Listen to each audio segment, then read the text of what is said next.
computers.in కు పునఃస్వాగతము.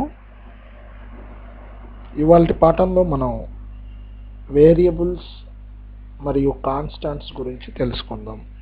ముందుగా variable అనగా నేమి. వేరియబుల్ అనగా తెలుగులో అస్థిరమైనది అన్నటువంటి అర్థం ఉంది. అస్థిరమైనది అంటే స్థిరంగా ఉండకుండా మార్పు చెందుతూ ఉన్నటువంటిది అని. మరి వేరియబుల్ యొక్క విలువ ప్రోగ్రామ్ ఎగ్జిక్యూషన్ సమయంలో మార్పు చెందుతూ ఉన్నదిగా మనం గుర్తించవచ్చు. ఫర్ ఎగ్జాంపుల్ ఇంట్ ఏ ఈజ్ ఈక్వల్ టు 10 అంటాం.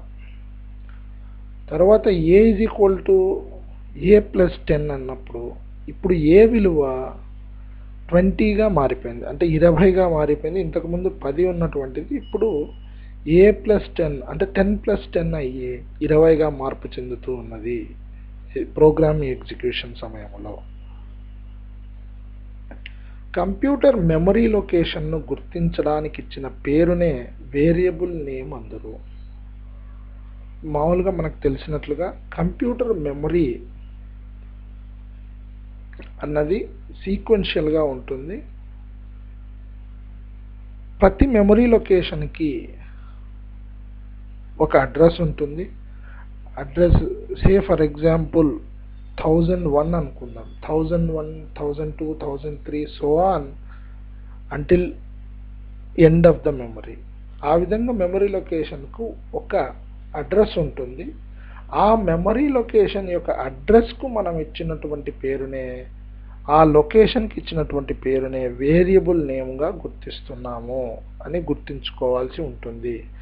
ఆ మెమరీ లొకేషన్లో వివిధ రకాల కాన్స్టాంట్స్ను మనం స్టోర్ చేసుకోవచ్చు. వివిధ రకాల కాన్స్టాంట్స్. ముందుగా వేరియబుల్స్ అంటే ఏ విధంగా ఉంటాయి ఎగ్జాంపుల్ చూసుకుందాం.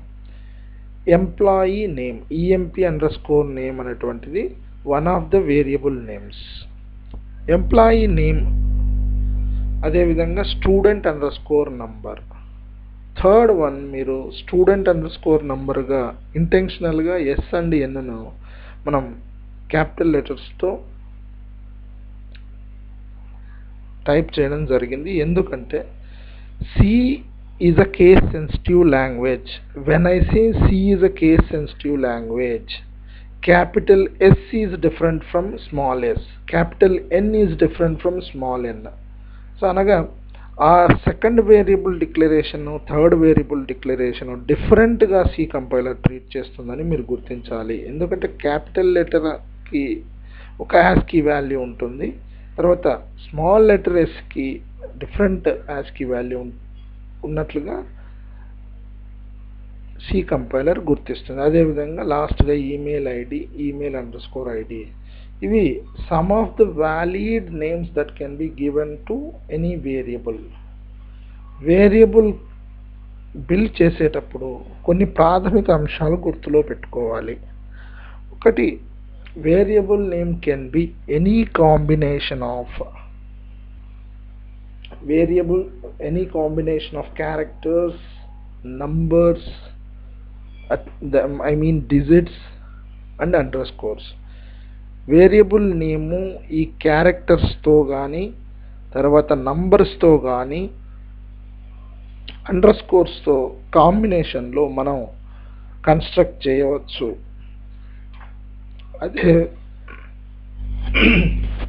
అదేవిధంగా మొట్టమొదటి క్యారెక్టర్, ఏ వేరియబుల్ నేమ్కైనా మొట్టమొదటి క్యారెక్టర్ ఆల్ఫాబెట్ ఉండాలి అనేటువంటిది గుర్తుంచుకోవాలి.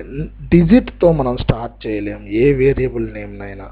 అదేవిధంగా కామాస్ కానీ లేదా బ్లాంక్ స్పేసెస్ కానీ లేదా ఏ ఇతరత్ర స్పెషల్ క్యారెక్టర్స్ని కానీ మనము ఈ వేరియబుల్ నేమ్ కన్స్ట్రక్ట్ చేసేటప్పుడు ఇవ్వలేము, ఎక్సెప్ట్ అండర్స్కోర్ అనేటువంటి దాని మినహా వేరే వాటిని యూజ్ చేయలేము. సింబల్స్ మనం యూజ్ చేయలేమని ఇంతకుముందు తెలుసుకున్నాము. సింబల్స్ అనగా @ సింబల్ కానీ, డాలర్ సింబల్ కానీ, అండర్స్కోర్ యాంపర్సెంట్ సింబల్ కానీ, ఇక ఏ ఇతర పర్సెంటేజ్ సింబల్ కానీ ఏ రకమైనటువంటివి కూడా వేరియబుల్ నేమ్ డిక్లేర్ చేసేటప్పుడు ఇవ్వడానికి కుదరదు.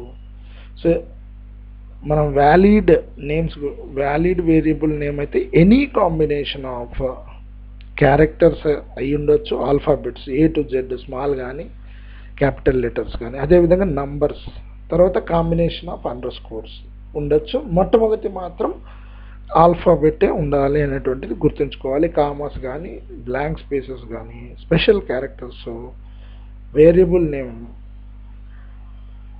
ఉండకూడదు అనేటువంటిది మనం గుర్తుంచుకోవాలి. తర్వాత కాన్స్టాంట్ అనగానేమి?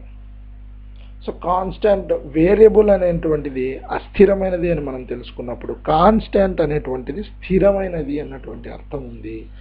సో ప్రోగ్రామ్ ఎగ్జిక్యూషన్లో దీని యొక్క వాల్యూ మార్పు చెందనదిగా ఉంటుంది. దీని వాల్యూ మార్పు చెందదు. సే ఫర్ ఎగ్జాంపుల్ ఇంట్ A = 10 అన్నప్పుడు ఈ 10 అనేటువంటిది ఏదైతే ఉందో ఇది కాన్స్టాంట్ వాల్యూ అని మీరు గుర్తించగలరు. A అనేటువంటిది వేరియబుల్ నేమ్ అయితే 10 అనేటువంటిది 10 అనేటువంటి సంఖ్య ఏదైతే ఉందో అది కాన్స్టాంట్ వాల్యూ. అది ప్రోగ్రామ్ ఎగ్జిక్యూషన్ సమయంలో మార్పు చెందనదిగా ఉంటుంది. దాన్ని మార్పు చేయడానికి కుదరదు. ఇంతకు ముందే చెప్పినట్లుగా మెమరీ లొకేషన్ యొక్క అడ్రస్కు మనం ఒకనొక పేరు ఇస్తున్నాం, దాన్నే వేరియబుల్ నేమ్ అంటున్నాం. ఆ వేరియబుల్ నేమ్ ఇచ్చినటువంటి మెమరీ లొకేషన్లో పర్టికులర్ కాన్స్టాంట్ని ఉపయోగిస్తున్నాం. డిఫరెంట్ డేటా టైప్స్ మనకు Cలో అవైలబుల్ ఉన్నాయి. తర్వాతి పాఠాల్లో వాటి గురించి కూలంకషంగా చర్చించుకుందాం. ఇక్కడ కాన్స్టాంట్ను స్టోర్ చేయుటకు ఆ పర్టికులర్ లొకేషన్ ఉపయోగపడుతుందని గుర్తించగలరు. ఎగ్జాంపుల్ మనం తీసుకున్నట్లయితే 456 ఇంటీజర్ డేటా టైప్కు సంబంధించినటువంటిది 38.906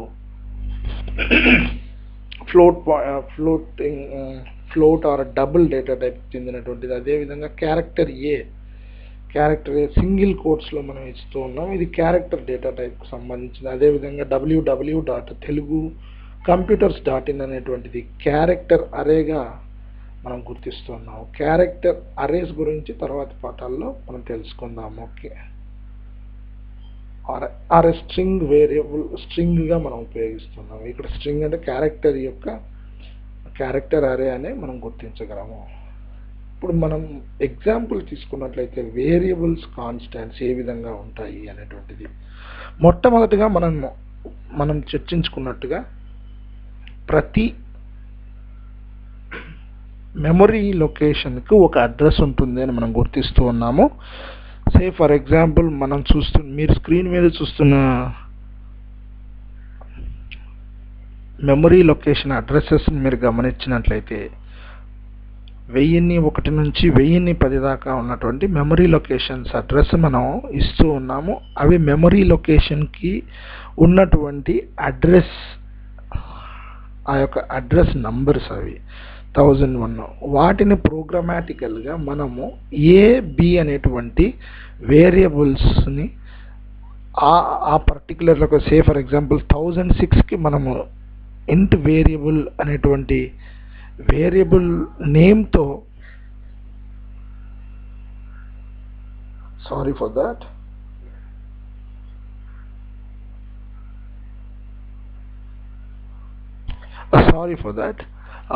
మెమరీ అడ్రస్ ఏదైతే ఉందో integer A variable 1006 say for example మనం తర్వాత పాఠాల్లో మనం తెలుసుకుంటాం. ఇంటీజర్ అనేటువంటిది 2 bytes తీసుకుంటుంది అని. సో 1006 అనేటువంటి మెమరీ లొకేషన్ స్టార్టింగ్ అడ్రస్గా ఉన్నట్లయితే ఏకి సంబంధించి సెకండ్ వేరియబుల్ అయినటువంటి బి వేరియబుల్ 1008 నుంచి స్టార్ట్ అవుతుంది బేస్ అడ్రస్ అనేటువంటిది. సో మీరు పైన కోడ్ చూసినట్లయితే int A = 100, int B = 200 అని మనం ఇచ్చాం. సో కోడ్లో ఆ విధంగా రాసినప్పుడు యాక్చువల్ మెమరీ అడ్రసెస్ ఏవైతే ఉన్నాయో ఇది 1001 నుంచి 1010గా ఉంటున్నాయి. ఇప్పుడు 100 and 200 200 అనేటువంటిది యాక్చువల్గా వాల్యూస్ అవే కాన్స్టాంట్స్ అని మనం గుర్తించగలము. Constants 100 is a constant. Sorry for that.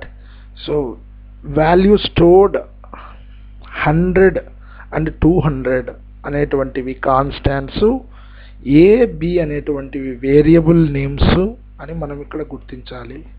Actual value store చేసినటువంటిది ఏమో 100 200 అవి మెమరీ లొకేషన్స్ ఏ పర్టికులర్ మెమరీ లొకేషన్స్కి బేస్ అడ్రస్గా ఉంటున్నాయి అంటే ఈ వేరియబుల్ ఏని మనము 1006 లొకేషన్ నుంచి స్టార్ట్ చేస్తూ ఉన్నాం బేస్ అడ్రస్గా. అదేవిధంగా వేరియబుల్ నేమ్ బిని మనకు 1008 నుంచి మనకు స్టార్ట్ అవుతున్నట్లుగా మనం గుర్తించవచ్చును. So that is all about variables and constants. తర్వాత పాఠాల్లో తర్వాత కలుసుకుందాం. సెలవు.